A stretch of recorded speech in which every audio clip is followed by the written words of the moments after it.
Hello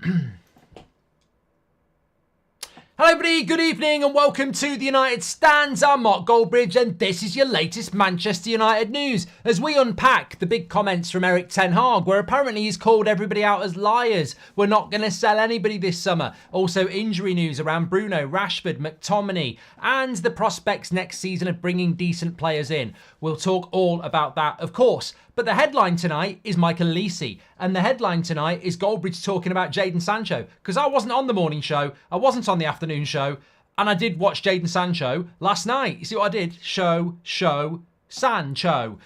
So I'll give you my opinions on that, of course. I'm amazed that I can actually talk tonight. The reason I wasn't on any shows today is because I've been in Birmingham recording the audio for the book. 8 hours of constant reading and talking, and I can still talk. I can let him speak, Simon. So happy to be with you because I've literally sat in a little room all day reading a book, get take after take after take. I don't like it. I don't like it. I like being with you.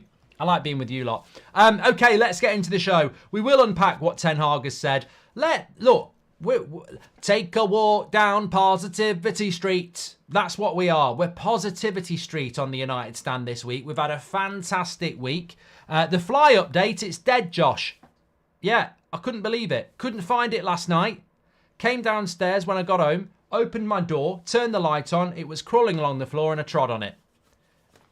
It was almost like it was saying, please, Goldbridge, just finish me off. It couldn't fly. I finished it off. Anyway, I have a picture on my phone. I just didn't know whether to tweet it or not. But let's get back into the show. I want to keep the positivity going. We've had a great week this week. I can't be doing with all this negative nonsense. And, you know, we will talk about what Erik ten Hag said, but it's really not that deep. I can hear people saying he's calling out fan content, he's calling out Sky, he's calling out journalists as liars. He's bloody well not. Like, he really isn't. It's not that deep. In fact, I just think he's covering the cracks. I think he actually is going to sell a lot of players this summer. I'm not even worried about that. I think there's far more interesting things around what Erik ten Hag said than trying to make out that... I mean, who argues that it's bullshit? It doesn't make any sense to me anyway. What I did find interesting today was that Fabrizio Romano retweeted what we tweeted in February. Keep an eye on Michael Olise to Manchester United. There's a lot of people out there trying to claim the Olise story. Oh, it was, remember we told you about Olise. Fabrizio Romano told us about Olise, and he probably told us on this show. But I'm not claiming it, he said it on this show, but it's definitely Fabrizio who broke the Olise news. We're living in a time now where there are so many people out there desperate to claim transfer news, which they don't get. Like, put some respect on the people that do get it. And also, I think it was about 2 months ago on a Sunday morning, I said deal done for done deal for Olise, because it basically is. If United want it, he's got a release clause. He wants to come to Man United. Crystal Palace can't stop the deal from happening because he's got a release clause. He wants to come to United. It's just whether United find the money and go for the deal. And Ineos do really like him. So what does that mean for Jadon Sancho? Because today, James Ollie in ESPN has said that Man United are currently considered frontrunners to sign Michael Olise if he leaves Crystal Palace this summer.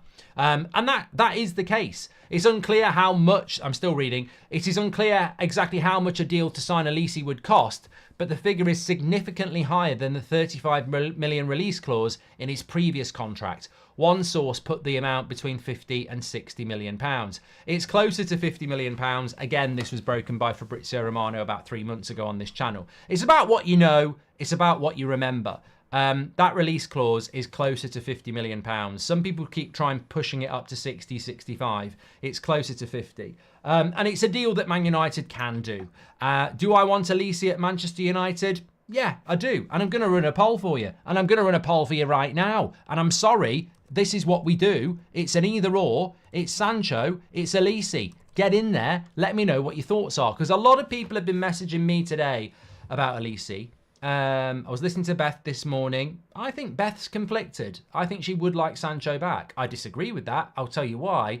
But I don't disrespect that. I think there are people that do want Sancho back, and you know, I don't lose any sleep over it. It's not the end of the world at the end of the day if that's what people want.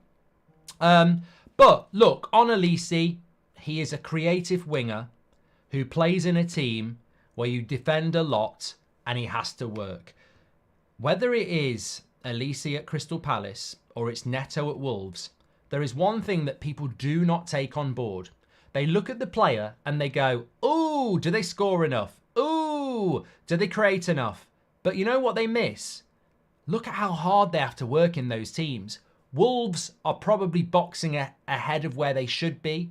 They're a top of the table team, me, for Wolves, because I've given them the points that VAR fucked them for.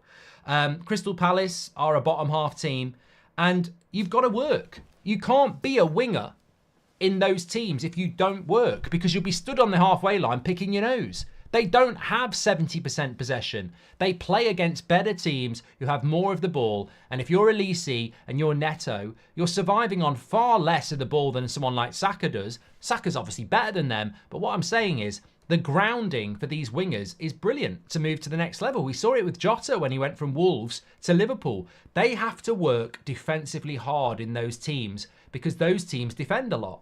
So I think this is something about Olise that, you know, it's almost like he's just a flair player. He's a hard-working player. There are concerns around injuries. I'll put my hands up to that. That's something that's on United. If we sign him and he gets injured 3 times in the first year like Mount, people will say we never should have signed him. And Ineos do need to take that into account because we all know that Neto and Olise do have injury issues. So if you buy them and then they're injured, you will get the flack for doing it. But they do work tremendously hard because they have to. And they're both very, very, very creative players. And we need a creative winger. I don't mind if Rashford's on the left or Garnacho's on the left. But on the right, you better have somebody who creates. And that is what United need. So some people would say, why would we buy Olise? I would say, obviously, it's obvious why. We need a player to come in that can create chances. That's what United do. We need a winger. We need a winger who can create chances. Absolutely. There's no doubt about it. All I would say about Olise is, how does it happen? Where do we get the 50 million quid to do it? We don't have masses of money. And is bringing a winger in a bit of a luxury when you consider we definitely need a striker. We definitely need centre-backs. We definitely need a midfielder. We definitely need full-backs. Do we definitely need a winger this summer? Are we jumping ahead of schedule? Well, in some ways, yes. But in other ways, no. Because you can say a winger's not a priority, but then you look at Rasmus and you look at the created chances for Rasmus, Ronaldo, Cavani, Martial over the years, and it's piss poor. So it probably is a priority to bring a winger in that's creative because we create bloody nothing. So, you know, it swings and roundabouts and it's about what the club feel is best. Can we not have both? Sell Rashford, discipline Sancho. I believe in second chances only if Sancho wants it too, says Samuel.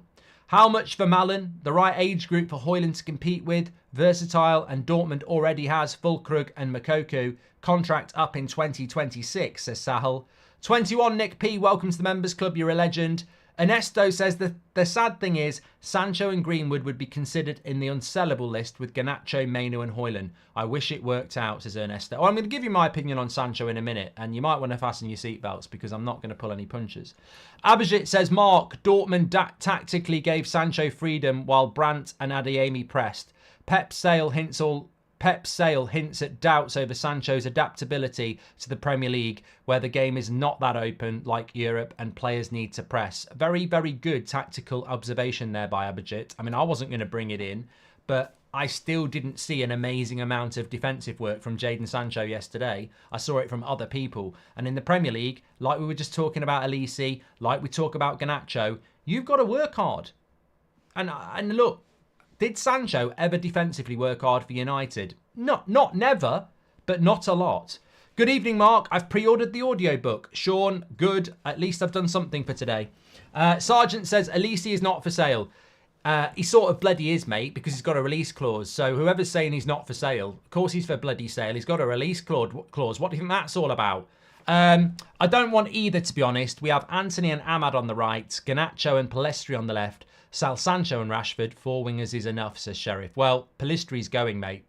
I don't know whether anybody's not figured that out yet, but Pellistri is done at United. Rightly or wrongly, he's done. His agent fucked it for him. So Olise's gone. Pellistri is gone. There's no way that's not going to happen.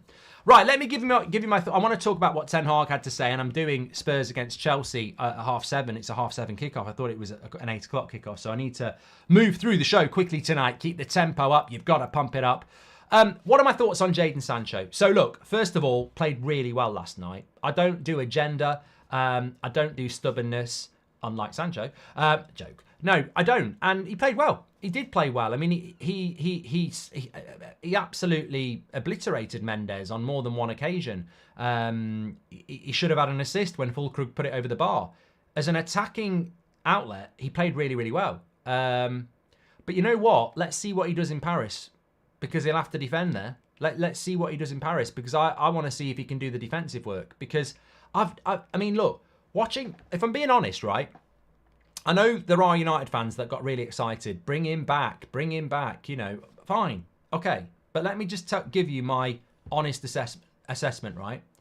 I mean, Dortmund tweeted out, everyone owes him an apology, or something like that. I had to quote tweet it. I said, like, you know, what about our apology? Does he not owe Man United an apology? I mean, he sat and did nothing for 3 months. Now, people will say he sat and did nothing for 3 months because he didn't want to apologise to Ten Hag. Whoa.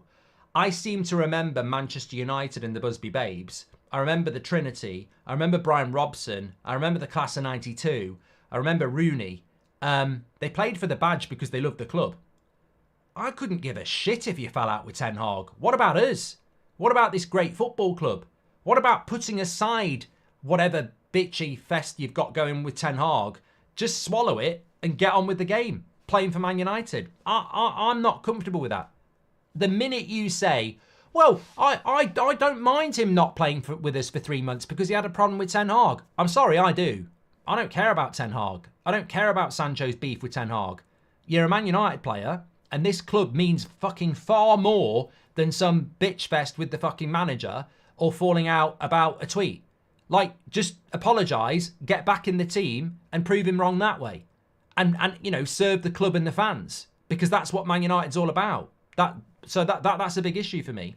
But watching him play really well last night, you know what I was thinking while I was watching it? Well, I was watching it on the watch-along, so you should bloody know. But my thought was, this is like UK gold. I've already seen this. This is exactly why I wanted to buy him in the first place. I've seen this. In fact, I've seen better than this.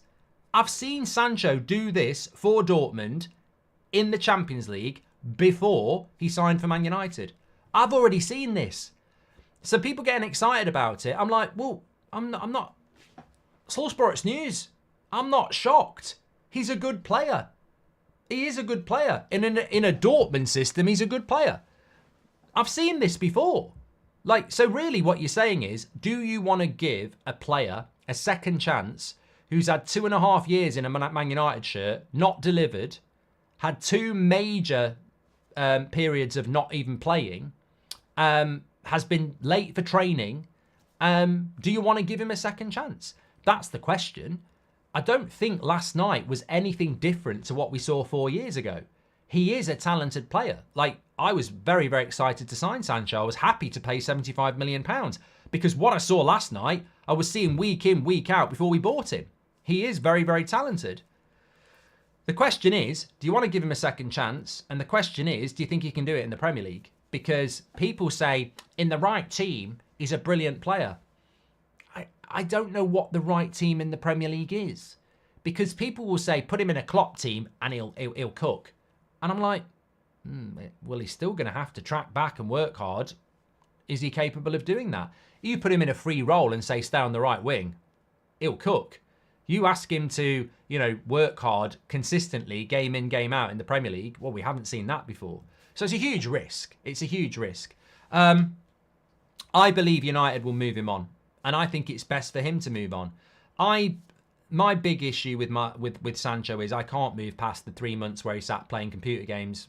You know, the first time I can. You know, the 3 months where he went off and the club supported him and the fans supported him and he clearly had something going off the pitch that we didn't know about. I mean, this fan base was brilliant. This club was brilliant. I think Ten Hag was the manager.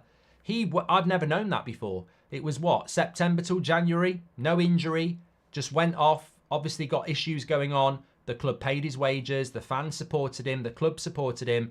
Nobody said anything. It was sort of like, let him go off, middle of big season, let him go and sort himself out. So the club supported him. They stood by him, quite rightly.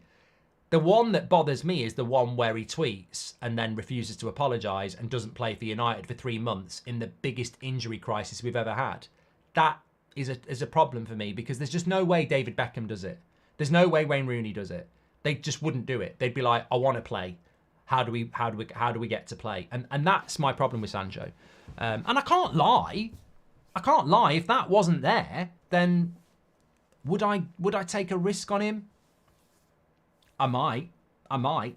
But I just can't move past that. I think it's problematic. I really, really do. But look, I personally think there's a really talented player there.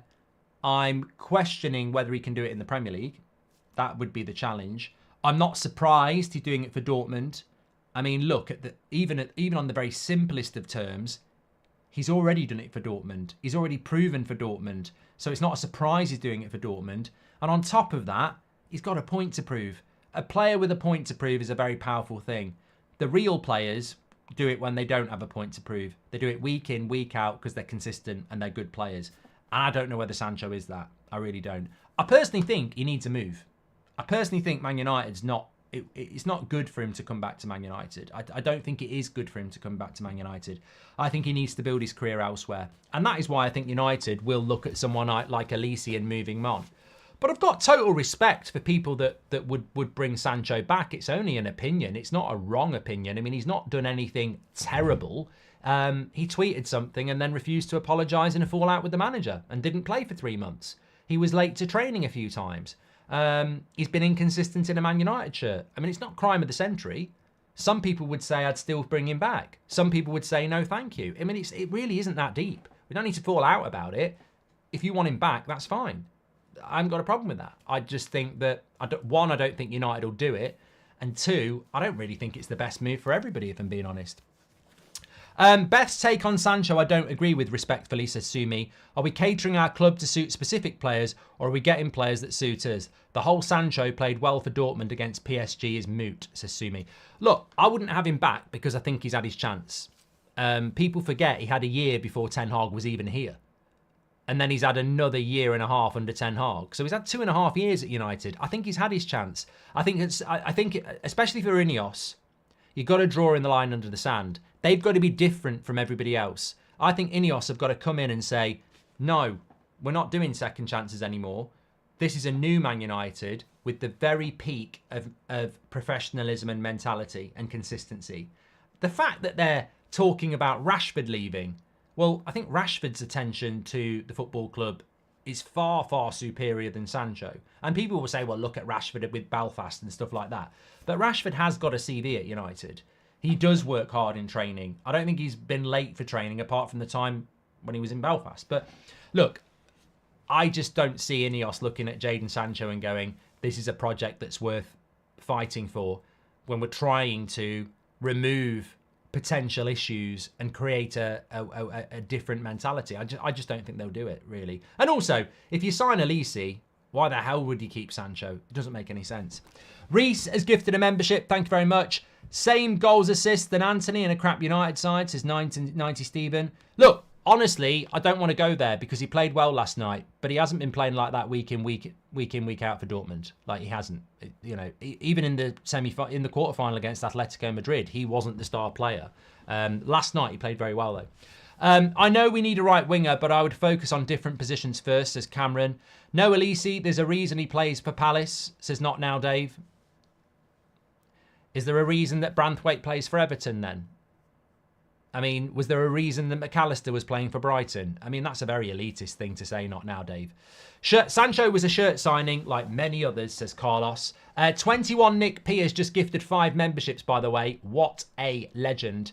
And Sheriff has had his say as well. Fantastic to be live with you today, by the way. I've had a very long day and a lot of talking, so it's nice just to chill with you lot. I'm looking forward to the watch along as well.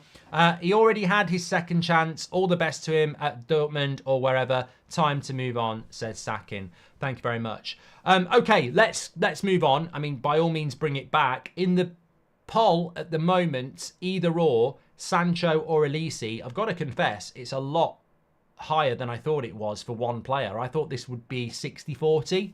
It's actually nearly 80-20. 77% would go Olise over Sancho, 23%. But look, you know, it reminds me of the general election last time out in the UK. If you went on Twitter, as it was called then, you would have thought Labour was going to absolutely smash it. When the results came out, the Tories did. So look, looking at Twitter last night, it felt like every United fan wanted Sancho back. I think the reality is very, very different still. I still think it's a minority choice. SK says, it's just not that deep. The shirt was too heavy. Good luck to him in Dortmund. If you want him, pay up. Well, look, I mean, this is. I mean, look, what did Erik ten Hag have to say about Sancho? There's a few things we want to get into, but I completely agree with what he said, and I think I might have even said it myself last night. He said, yesterday he played very good. He's a very good player. He showed why Man United bought him and represents a high value. I'm happy for Jadon. And I think, look, at the end of the day, it's... We spoke about this a few weeks ago. It's almost like if he plays well, people are like, bring him back, Player FC. And if he plays badly, the people who want to sell him go, ha, ha, ha, told you so. If you want Sancho to leave, last night's a godsend. Like, the better he plays, the more people see it, the more people are interested, the more options we have. If he was on the bench last night and came on for 5 minutes and was at utter shit, there ain't going to be many people inquiring. There will be a few people looking at Sancho last night going, you know, okay, this is quite interesting. So, look, this is great news. Whatever happens, it's great news because there's going to be a lot of options. Eric Malcolm, welcome to the Members Club. Thank you very much. Okay, let's move on. So, on... Was it Monday or Tuesday? I can't believe it's Friday tomorrow. I'm losing track of the days. So it was either Monday or Tuesday. There was a story that came out from multiple outlets, credible journalists actually, saying that Man United were willing to listen to offers for Rashford. They didn't expect any to come in, but if the right offer comes in, then, you know, they'll look at him. They'll listen to offers for all players apart from Garnacho, Højlund and Mainu. So it was a big story, and it came in from credible journalists. It didn't come in from, you know, the gutter press. Ten Hag responded to it today, and then a few people have responded to it in a completely and utterly idiotic way. Like, basically saying that the journalists and the stories on Monday or Tuesday were lies. Look, Erik ten Hag, can we just switch our brain on here? Journalist A gets briefed that Man United are going to listen to offers for most of their players this summer if they come in. Ineos have taken an open approach to the summer, and in their attempts to raise money and rebuild, nothing's off the table if a good enough offer comes in. Now, what that simply means is that everybody's got a price. And if someone comes in and says, there's 60 million for Delo, United would probably have a chat about it because he's not worth 60 million. That's all that was all about, because United want to raise money and they're not limiting in themselves by saying nobody's for sale. Erik ten Hag gets asked about it. What do you think he's going to say? Yes, it's true. We want to sell everybody so we can buy a whole new team. He's never going to say it. Never in a million years. It amazes me that people can't read a room at a very basic level. If Erik ten Hag is advising the club and the club is happy to sell most of that squad, he's never going to sit there and say it because he's still got games to play and he doesn't know who he's going to upset and who's going to stay. So you just don't say it. The manager publicly backs his players. That's what he does. But we're still definitely going to listen to offers for players, 100%. So Ten Hag was asked about it, the possibility of selling virtually all of their squad this summer, which in itself was a stupid question. As if you're going to ask a manager about the possibility of selling virtually all their squad this summer, and a manager's going to go, yes, we are going to do that. So his response was, it's a joke.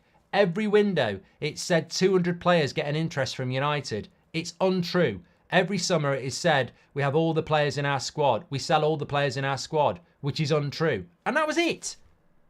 All he said is, I'm not selling all the players in the squad. It doesn't mean we're not selling all the players in the squad. It doesn't mean the story on Monday wasn't true. It came from people like Simon Stone. Like, we are going to listen to offers. I thought it was a masterstroke on Monday, and I still think it is now. I think Ineos basically saying we're going to listen to offers for players basically pricks the ear up of any club that might think about putting an offer in for a Man United player, when ordinarily they might not have thought they were for sale. So, look, we might not sell hardly anybody because people might not put offers in. But I'll tell you now, we all know we need to sell 10 first-team players. That's a lot. That is a lot. Even if just, well, look, some of them aren't being sold, but Brandon Williams, Rafael Varane, Anthony Martial, all out of contract, all going to go. That's 3. I'd say high chance Wan-Bissaka and Casemiro go. That's 5. Very high chance Eriksen and Van der Beek go. That's 7. Very high chance that Palestri and Sancho and Greenwood go. That's 10. So we are going to sell a lot of players. A lot of players are going to leave. It could be as many as 14. It could be as low as 8. But you're in that bracket, and that's a lot of players to go. It'll be the biggest summer exodus we've ever seen. Obviously, some of you would like to see a Rashford in that. I really don't think we're going to see that. But yeah, we're going to see a lot of players going. Dennis says, lads, be happy with Ten Hag. At this point, Seb is most likely the next manager for Bayern. Yeah, Rangnick turned it down, didn't he? I was disappointed with that. I'd love to have seen him do that, actually. But yeah, he's turned it down. I'm not quite sure why. Apparently, some Bayern Munich fans had some sort of poll that they didn't want it to happen. He also spoke about some injuries, Ten Hag. Obviously, we don't play until Monday night, but he said Scott McTominay hasn't trained this week. He expects him in training on Saturday, and we'll have to see if he's 100% or for the game or not. I mean, that's a very quick recovery for McTominay, so that's good. He also mentioned that Rashford, I don't think Rashford will play on Monday. There was talk that Rashford was back training, but I don't think that will be the case. Also, there's been a bit of a problem he said on Rashford, I can tell it was last week after Coventry, his issue hasn't healed so far. Also, Bruno's got a bit of a knock as well. So, look, I'd be very surprised if Bruno doesn't play, but there we go. He spoke about the performances this season, and he said that we know we're still below the levels from the expectations Man United have had, so we have to catch up, and I'm now going into my 5th window. 2 windows quite okay, 2 we've missed. We have to make new improvements to the squad, but there is a base of this squad that is very good. Yeah, he's only had 2 transfer windows, I suppose. But I found it interesting what he said about Wilcox. I didn't say I had a chance. We talk every day from last week. In a very short period, we have to build an intense relationship. We are working now to a plan. We had a plan already before he stepped in, and of course we have to get aligned. It takes time, but we don't have so much time. So look, I mean, at the moment, that confidence is there from Ten Hag, and he's confident that we can bring some players in. Look, I don't think by any stretch of the imagination this means he's staying. I hope he is staying. You know, that's my personal stance, but I don't think it necessarily means he is staying. There's obviously a lot of intense work, as Ten Hag said, going on between Wilcox and Ten Hag and the board, etc. And I think it's best for Manchester United if we keep working on this project for another year, because it will mean that we can, you know, follow through on a project instead of having to knock one down and start again. But there are games. I mean, look, we play Crystal Palace on Monday. That will be Olise on Monday. So there are issues there that are going to need to be overcome. Crystal Palace away, Arsenal at home, Newcastle at home, and then Brighton away. You know, you lose those 4 games, I think you're gone. You lose 3 of those games, I think you're gone. You win 2, you lose 2. Let's wait and see. We need to get some good results over the next weeks, building towards that FA Cup final, where we're going to be absolutely massive underdogs. SK says, the biggest thing I'm hoping for, early outings listed out when the window opens. That's what I'm looking for, says SK. Yeah, I mean, look, in the case of Jadon Sancho, how quickly could you do a deal like that? In the case of Mason Greenwood, how quickly can you do a deal like that? Getting people like Brandon Williams and Anthony Martial, the football club's a piece of piss. You just don't give them a new contract. But how quickly can we get some of these sales done? Exactly. Flash Pack, welcome to the members club. Thank you thank you very much for that. Malik says he'd rather get Neto. He's more creative. I suppose the problem with Neto is that he also has major injuries as well. Melps, the fly did pass away. It was a burial at sea, or should I say, flushed down the toilet. It survived until all last night and all day today. It just gave up. It was just walking across the carpet. I don't know. You know what? I've got to say, after the watch along last night, I moved everything. It was in this room, and to this moment, I haven't got a fucking clue where it was. I went on every shelf. I went behind every curtain, under every piece of paper, and I couldn't find it. But I knew it was in here, and lo and behold, I found it last night. I hope the new sporting structure gets these deals done quickly and not at the snail pace we did business before, says Sakin. And Grace Sheridan, thank you very much for your super chat, says, question for you in the chat. Remove 75% of this squad this summer and start again, but finish 10th next season. Grace, I hate these hypotheticals because there's no correlation. It's like saying, win the league next year, but keep the Glazers for 40 years. Like, they're just like fantasy. It's not reality. We need to remove 75% of the squad. Yes. Finish 10th next season? No, that's not acceptable. Like, there is no... I wouldn't give an... I'd say no. No, you can remove 75% of the squad and not finish 10th. But realistically, Grace, I actually wouldn't remove 75% of the squad. We won't even remove 50%. Realistically, from a squad of 25, we'll probably get rid of about 10, which is going to be more around 30 to 40%. And with that, you bring in better players, and I think next season you've got to finish 4th. I don't expect us to finish 1st or 2nd, maybe not even 3rd. But next season, we've got to be in the Champions League, 100%. Why are people saying that the injuries that we have are to blame on the coaches? If that's the case, then we should say that Klopp and Ange this season are a problem. But yet they are in front of us, says Kalia. Interesting point. Okay, right. I've got to shoot because I'm literally going to be live in 8 minutes. And this is going to be a very, very quick turnaround. Apologies for that. But we are back in the morning, of course. 8 o'clock show tomorrow night. Friday night drinks, looking forward to that. But you can join me on the watch along. I'm about to watch Chelsea against Spurs. It's a 7:30 kickoff. I don't know why. They're normally at 8 o'clock. I'll speak to you over there. Fantastic show tonight. Great to keep the positivity going. Hope you're all staying safe and well. Sorry I haven't been with you today until tonight, but if you want to spend more time with me in the chat, I'll see you over in 5 minutes on That's Football. Take care, everyone. Fantastic show tonight. Speak to you in a bit.